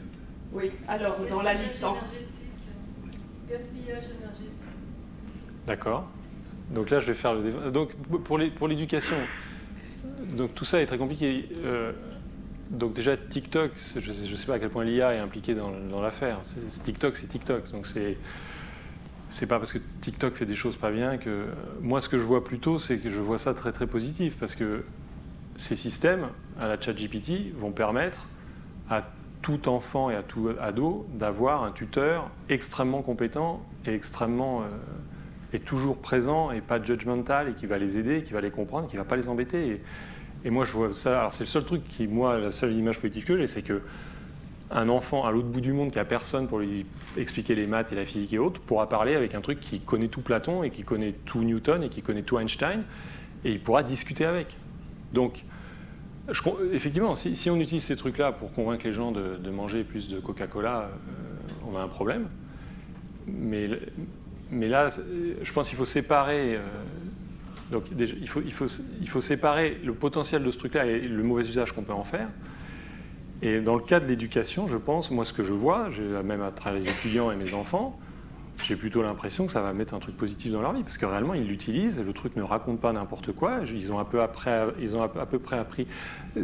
Donc là après, on peut entrer dans une discussion technique, mais donc le point qui est important, c'est ces trucs. Alors, je ne sais pas à quel point, combien de temps je prends, mais donc ChatGPT à l'origine n'a pas été conçu pour être un truc qui connaissait des données factuelles correctes. C'est-à-dire que c'est un effet secondaire. On lui a juste appris le texte. Donc si votre texte contient la moitié de personnes qui croient que la Terre est plate et la moitié de texte qui vous dit que la Terre est ronde, votre ChatGPT, il va dire la moitié du temps, on lui dit est-ce que la Terre est... Explique-moi pourquoi, quelles sont les preuves que la Terre est plate, et pof, il vous sort toutes les preuves de platistes que la Terre est plate. Mais les corrections qu'ils ont fait et le fine-tuning fait qu'aujourd'hui, je ne sais pas si vous avez joué avec ChatGPT, il ne raconte pas trop n'importe quoi. Oh si, quand même. J'ai dit pas trop. Non, mais je suis choqué. Oui. J'ai demandé tous les pays du monde et leur capitale. Ouais. Alors, donne-moi tous les pays du monde et leur capitale. Alors, 50 qui sortent, parfait. Do you want more? Est-ce que vous en avez plus? Oui, oui, bien sûr, je veux plus. 50 suivants. Je dis non, je veux tous les pays, maintenant finissez. Il y a 197 pays avec des capitales. Ce qui m'a étonné en bien, ça je précise, pour les Pays-Bas, il a donné 3 capitales. Ah, oui, c'est juste. Oui, c'est juste. Non, non, en fait 2 pour les Pays-Bas. Je confonds avec l'Afrique du Sud. Les Pays-Bas 2, La Haye, Amsterdam et La Haye. Ce qui est justifié en politique. L'Afrique du Sud, 3 capitales. Pretoria, Capstone et Bloemfontein. Ce qui est aussi correct. Par contre, il m'a mis 3 pays, l'Afghanistan, etc., en Europe. Non, mais donc, alors, à nouveau... qu'est-ce qu'on fait avec les... Non, mais je veux juste insister sur un point. C'est la conscience. Il ne faut pas confondre l'intelligence artificielle avec la conscience humaine et le bon sens. Or, si les enfants sont soumis à ce système-là, ils ne vont pas pouvoir développer le bon sens et la conscience. Et ça, sont très importants. Donc, allez-y. Alors, si je peux faire une remarque chapeau, il n'y a pas d'évidence, c'est-à-dire que dire par exemple il n'y a pas de conscience et il n'y a pas de bon sens, réellement les gens qui travaillent dessus ne sont pas idiots et c'est plus compliqué que ça. C'est beaucoup plus compliqué que ça. C'est-à-dire que, donc là par exemple ces systèmes-là, à nouveau, n'ont pas été conçus pour être factuellement corrects. C'est-à-dire que le fait qu'ils soient factuellement corrects est un accident. Les nouveaux systèmes qu'on est en train de développer en ce moment se reportent à des bases de données factuellement correctes pour vérifier donc ils sont capables d'aller checker Wikipédia eux-mêmes. Je pense qu'à horizon 3 ans, en gros ce problème que vous listez, qui est de dire il se trompe des fois, il me dit que l'Afghanistan est à la place de la Bretagne. Ça c'est pas grave. Oui. Ça c'est pas grave. Mais en gros, de mon point de vue, donc il n'y aura plus d'erreurs factuelles très bientôt. Et en termes de bon sens et de conscience, je suis prêt à entrer dans ce débat-là, mais c'est un sujet que je connais un peu. Il n'y a pas de solution, il n'y a pas de réponse simple. Quelqu'un qui dit que c'est évident que, la phrase, la personne qui dit c'est évident que, et là il y a une phrase avec conscience et intelligence artificielle, cette personne se trompe. Il n'y a pas d'évidence. C'est très compliqué. C'est très très compliqué. Je vois pas. Là, je suis prêt, comme on dit en anglais, I will die on this hill. C'est très compliqué. C'est-à-dire qu'on remonte au test de Turing, on remonte à la notion de conscience. Est-ce qu'un truc est conscient? Est-ce qu'il y a des zombies en philosophie? Et quelqu'un qui dit c'est évident que? Non, c'est pas évident que. C'est pas évident que. Il n'y a rien d'évident. Alors là, oui, alors on va garder les questions, juste permettre au professeur Mackie de poser ses questions, et puis ensuite on prendra les vôtres encore. J'ai de la chance parce que je vois que tout le monde veut en poser, et je peux poser les miennes. Non, d'abord, merci beaucoup pour... C'était un exposé, je trouvais totalement fascinant, parce que au fond, ça éclaire beaucoup de choses qu'on ne comprenait pas forcément, enfin, en tout cas... Moi, je ne comprenais pas du tout, comprenais pas du tout comment ça fonctionnait. Et puis, alors évidemment, j'essaie d'improviser une question comme ça, mais il y a une chose qui m'a quand même beaucoup frappé. Au départ, vous avez dit, au fond, on a pensé, quand on a développé les premiers logiciels, qu'on construisait une pensée avec un argument, et puis au fond, on a voulu reproduire ça, si je vois bien. Hein. Et puis, l'intelligence artificielle, c'est penser qu'on fait de la statistique. Oui. Est-ce que, au fond, on n'est pas en train de comprendre que notre pensée ne fonctionne pas comme on pense? C'est-à-dire qu'au fond, est-ce que la façon dont nous on fonctionne, c'est pas finalement comme l'intelligence artificielle? Alors, là, ce que je veux dire? Non, complètement. Donc, c'est encore une question pour plutôt des neuroscientistes et peut-être des cogniticiens. Donc, je suis un peu loin de mon camp de base, là, mais moi, c'est l'impression que ça me donne. C'est-à-dire que Je pense que nous, on a les deux. On a la pensée intuitive, on a le pattern recognition, on est capable d'immédiatement de voir une structure. C'est-à-dire, vous regardez une photo de la savane, pouf, il y a le zèbre. Et vous n'êtes pas en train de vous dire, ah, il y a des lignes verticales, blanches. C'est pas comme ça qu'on fonctionne. Mais en revanche, vous êtes capable de passer dans un mode de fonctionnement symbolique quand c'est nécessaire. C'est-à-dire qu'à nouveau, vous êtes capable de savoir quand vous lâchez une pomme, elle tombe. Mais après, vous avez aussi le cerveau où vous êtes capable de dire que la gravitation, c'est... Et le second aspect, on n'y est pas. C'est-à-dire que ces trucs-là, par exemple, ne sont pas capables de produire encore ce genre de connaissances. C'est-à-dire de formaliser symboliquement des réalités sur le monde, quoi. Mais en revanche, je pense que 99,9% des fonctions cognitives qu'on fait, c'est des stats et du pattern matching sans réfléchir. Quand vous descendez de votre tram et que vous marchez et que vous évitez les gens, vous n'êtes pas en train de faire des calculs en vous disant « Ah oui, c'est une personne qui a 3 cm ». C'est une espèce de nuage de trucs statistiques. Et pareil, quand on joue aux échecs, les gens qui jouent en blitz, ils ne sont pas en train de faire de la recherche en armes, ils jouent rapidement, instantanément. Pour ceux qui font des maths dans la salle, quand on fait des maths, on sent un truc. Après, on formalise, mais vous avez une espèce d'intuition qui arrive, vous dites ça va être vrai, et après on y va et on commence à formaliser, à se reposer sur la solidité de la formalisation symbolique. Mais le truc qui vous amène à un endroit, c'est pas des équations dans votre tête, c'est une espèce de représentation spatiale, de réutiliser toute votre approche statistique du monde. Enfin bref. Alors, après, peut-être que je me trompe, parce que je ne suis pas un neuroscientiste, mais... Ça m'amène à ma deuxième question, qui est un peu la conséquence de ça. Bon, et ça je vous suis totalement et je comprends très très bien, mais la question suivante, c'est est-ce que dans quelques années, vous pensez que l'intelligence artificielle pourra modéliser cette espèce de spécificité de l'intelligence humaine qu'on voit bien ici, oui. C'est juste du jeu, mais d'une certaine manière... Alors, donc ce qui est très compliqué, c'est que... Donc déjà, je ne sais pas, parce que voilà, ça, je ne peux pas savoir. C'est toujours, comme chercheur, c'est toujours dangereux de dire... Mais en tout cas, il y a des choses évidentes. Il y a des choses qui sont vraies historiquement. C'est qu'à chaque fois qu'on a mis des benchmarks en disant si on arrivait à faire ça, ça y est, ce serait intelligent, on les a tous battus les uns après les autres. Donc, reconnaissance d'image, planning 3D, tous ces trucs-là qui étaient des trucs qu'on pensait extrêmement durs, recompréhension du langage au niveau où on est là, on ne pensait pas que c'était faisable aussi courte. Donc, il n'y a pas de jalon jusque-là qui n'est pas tombé.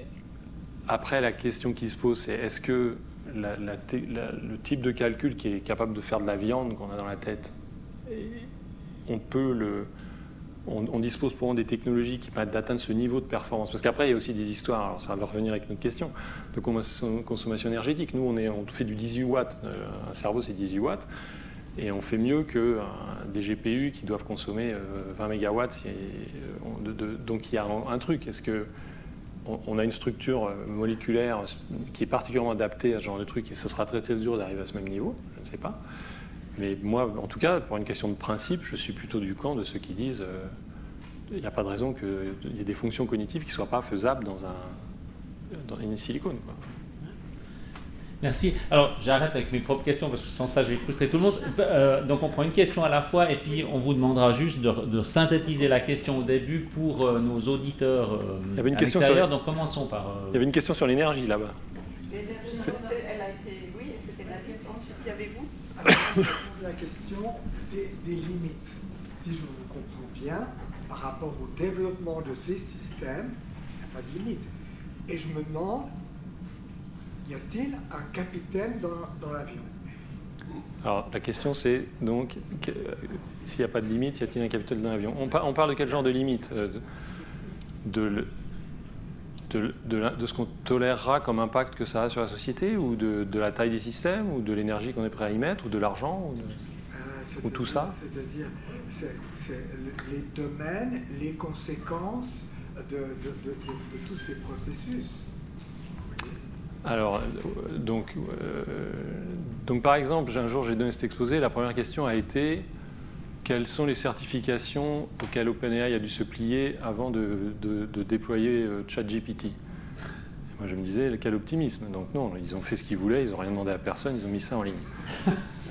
Donc là maintenant on est au stade où ces trucs-là en plus accèdent au web et commencent à faire des trucs.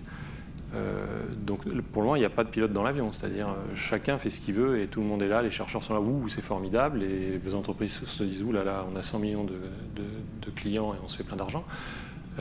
Donc effectivement, ça commence à bouillonner, qu'il y a un peu des différents courants qui sont inquiets, donc ça va, il y a toute une graduation, donc il y a les gens pas inquiets, il y a les gens inquiets de l'impact que ça va avoir, donc par exemple sur justement les gens, leur perception de ce qui est vrai, de ce qui n'est pas vrai, sur les manipulations politiques, parce que ces trucs-là sont capables maintenant de se redéployer sur les réseaux et commencer à influencer plein de trucs. Et après, à l'extrême, il y a des risques, il y a des gens qui prétendent qu'il y a des risques existentiels, c'est-à-dire, en tout cas, on a une IA qui est beaucoup plus forte que les humains et qui se met à faire n'importe quoi. Donc là, il y a un début, ça bouillonne, l'idée d'avoir peut-être, par exemple, il y a eu un executive order de Biden, genre il y a 2 semaines, où je crois que c'est actif, pour entraîner une intelligence artificielle avec plus que X puissance de calcul, qui correspond à 100 fois le plus gros qu'on a là. C'est interdit, il faut une autorisation, quoi. Donc ils commencent à vouloir caper la puissance de calcul. Oui, on voit les enjeux, oui. Alors, monsieur ? Est-ce que vous pensez que les améliorations futures dépendent plutôt de la taille des modèles ou des algorithmes? La raison pour laquelle je pose, c'est qu'on dirait que ces systèmes un peu surfent sur l'intelligence humaine, sur la production de ce que les humains en font.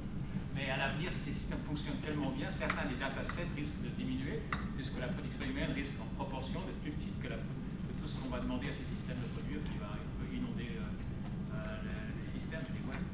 Donc la question c'est, est-ce que le futur va être, on va avoir de meilleurs algorithmes ou on veut continuer à profiter de plus en plus de données et on ne pourra pas parce qu'à un moment on aura tout utilisé? C'est ça la question?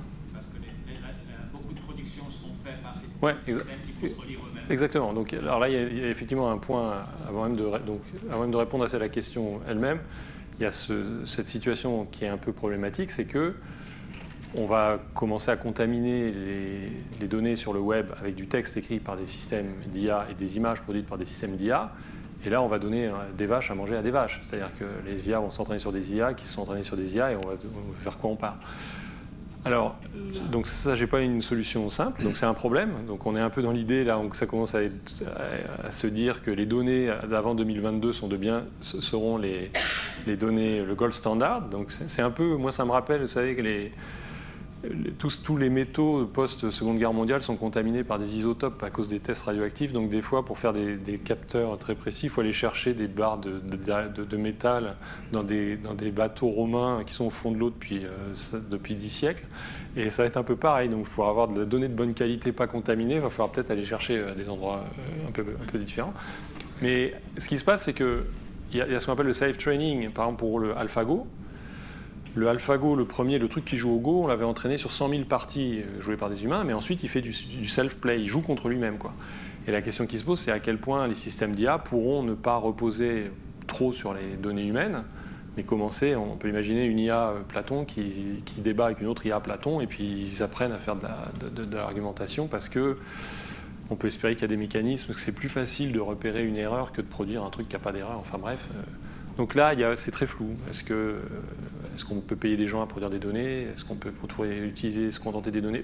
Il y a des gens qui ont fait des calculs, il y a encore beaucoup de données à utiliser d'avant 2021. Il y a beaucoup de trucs dans lesquels on n'a pas tapé. Des textes européens en particulier, il y a une masse de... Et après, les algos sont pas très satisfaisants. Ça consomme trop d'énergie en particulier. Oui.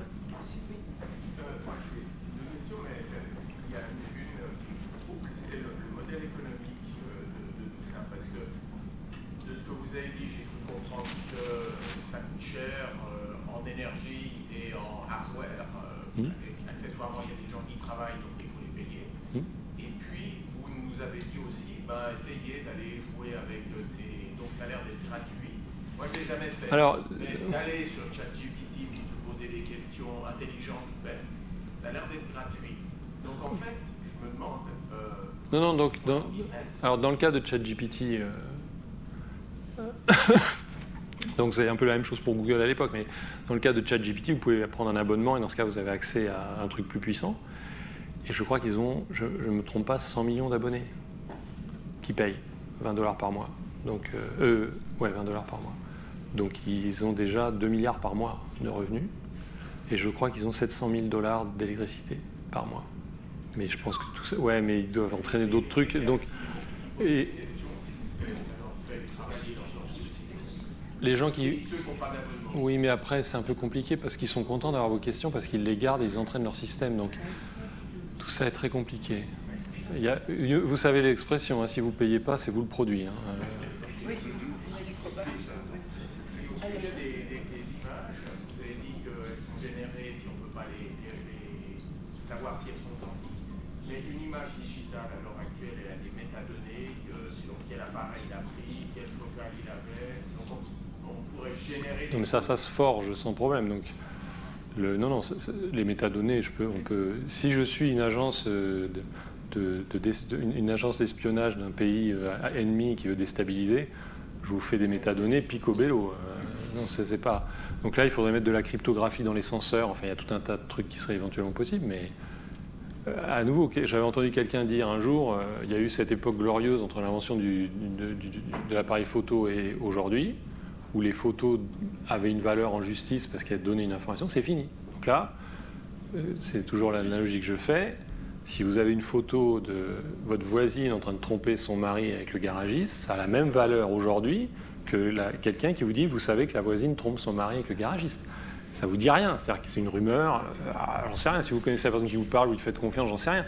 Mais on est revenu à ce niveau, il y a autant le contenu d'information, c'est celui de la rumeur, on est revenu du gossip, on est revenu, une photo, c'est ça. Donc on va reposer sur les témoins et la confiance.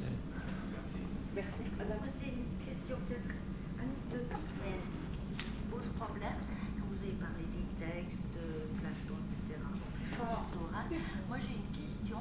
Est-ce que vous avez essayé, par exemple, de tout d'un coup faire un poème de Baudelaire, on peut dire que c'est un livre. Nickel, ça marche. Par exemple, Prévert, où il n'y a pas de référence. Comment Alors. vous faites avec la poésie? Est-ce que ça marche?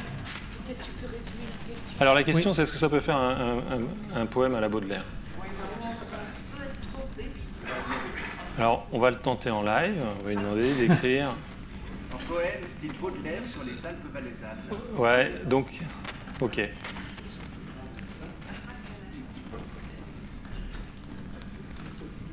Un poème sur les Alpes valaisannes. Dans le style de Baudelaire. Ouais. On est sûr que Baudelaire n'a pas écrit ça. Très surpris.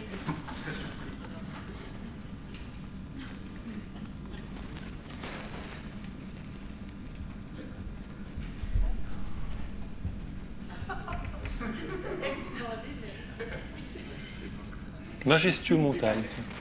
Dans le royaume solitaire des cieux, où les Alpes s'élancent fières et sauvages, se dressent en son lit silencieux, tel un rêve éternel. Les sommets couronnés des neiges éternelles, tutoient les astres dans leur danse métrique.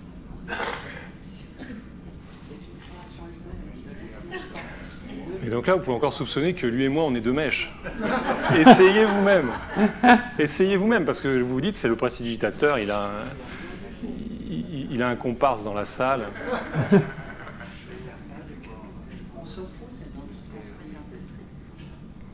Ça va pas très vite d'ailleurs. Hein. Il est sous pression là.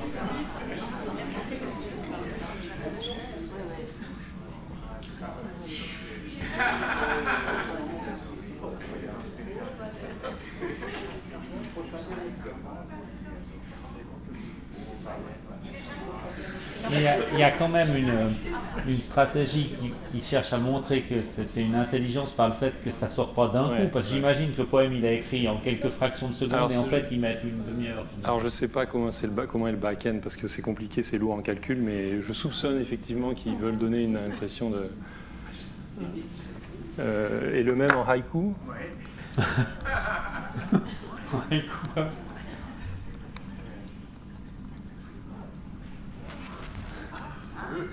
Oula.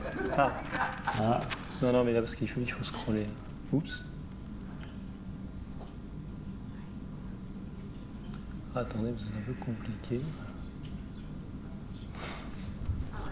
C'est pas mal. Alpes du Valais, neige éternelle, ciel pur, nature en rêve. Voilà. Bon, ce sera le mot de la fin. Non, il y a... Ah, Michel a une question. Alors, Michel, tu fais le mot de la fin. Oui, mais c'est une question très, très brève. Si je soumets à ChatGPT un texte, Oui. en lui demandant si ce texte a été écrit par ChatGPT, est-ce que je peux avoir une réponse certaine? Non. Non, non, je pense pas. Donc ça, du point de vue de l'honnêteté académique, ça va poser des problèmes phénoménaux. Alors moi, je résumais ça parce que j'ai donné cet exposé dans plusieurs gymnases, parce que les enseignants sont inquiets. Je leur disais, il faut travailler... Alors en plus, maintenant, ChatGPT marche mieux, mais à l'époque, je leur disais, faites l'hypothèse que tout étudiant aujourd'hui a un oncle à la maison ou une tante qui s'appelle ChatGPT, qui adore faire les devoirs à leur place, qui a une connaissance encyclopédique et qui, alors là, je réviserai, mais a une démence précoce et de temps en temps raconte n'importe quoi.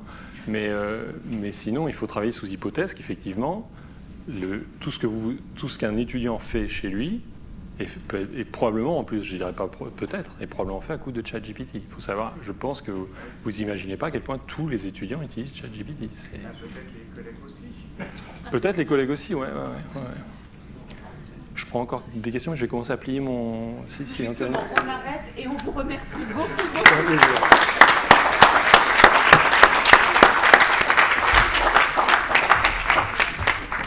Et votre motivation montre bien voilà, tout l'intérêt. Alors, je vous rappelle que la prochaine... alors maintenant, je n'ai pas le papier de la prochaine... Il est où le papier? Le papier de la prochaine, le prochain cours. Voilà. Alors, tiens, on va regarder, mais j'ai pas mes lunettes, dis-moi, c'est... Donc là, la prochaine fois, voilà. ce sera, vous avez eu du plaisir à l'entendre maintenant et vous allez le réentendre la prochaine fois. Donc le 23 novembre, Michel Grandjean parlera d'une brève histoire des frontières, des limites et des bordures. Je pense du point de vue d'historien. Donc pour un quart d'heure, tu prépares ça avec ChatGPT, quoi. Ouais. Et puis il y aura la conférence d'Étienne Klein le 13 décembre, qui est la grande conférence, donc pas dans le cadre du cours. Merci encore. Je vois que ma mission de déstabilisation a fonctionné. Oui.